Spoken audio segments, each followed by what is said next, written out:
ہمارے پیارے نبی حضور پاک صلی اللہ علیہ وسلم کا آخری خطبہ۔ اے لوگو سنو، مجھے نہیں لگتا کہ میں اگلے سال تمہارے درمیان موجود رہوں گا۔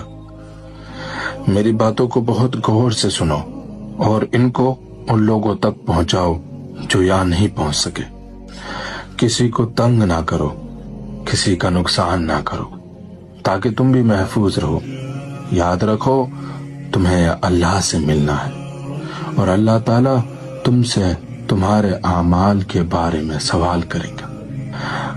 اللہ نے سود کو ختم کر دیا ہے، اس لیے آج سے سارا سود ختم کر دو۔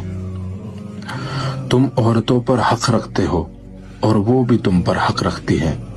جب وہ اپنے حقوق پورا کر رہی ہیں تو تم بھی ان کی ساری ذمہ داریاں پوری کرو۔ عورتوں کے بارے میں نرمی کا رویہ اختیار کرو، کیونکہ وہ تمہاری شریک حیات اور بے لوث خدمت گزار ہیں۔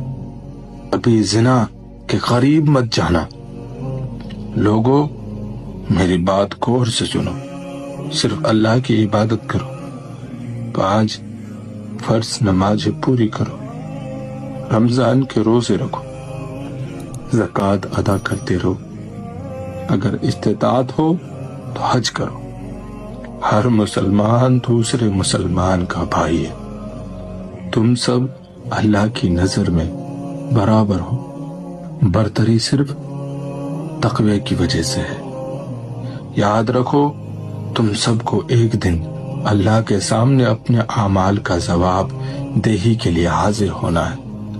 خبردار رہو، میرے بعد گمراہ نہ ہو جانا۔ میں تمہارے لیے 2 چیزیں چھوڑ کر جا رہا ہوں، قرآن اور میری سنت۔ اگر تم نے ان کی پیروی یعنی ان پر عمل کیا تو کبھی گمراہ نہیں ہوگے۔ یاد رکھنا میرے بعد کوئی نبی نہیں آنے والا اور نہ ہی کوئی دین لایا جائے گا۔ میری باتیں اچھی طرح سمجھ لو۔ سنو تم لوگ جو موجود ہو، اس بات کو اگلے لوگوں تک پہنچانا اور وہ اس بات کو اگلے لوگوں تک پہنچائیں، اور یہ ممکن ہے کہ بعد والے میری بات کو پہلے والوں سے زیادہ بہتر سمجھ کر عمل کر سکیں۔ پھر آپ نے آسمان کی طرف اپنا مبارک چہرہ اٹھایا اور کہا، اے اللہ گواہ رہنا، میں نے تیرا پیغام تیرے بندوں تک پہنچا دی۔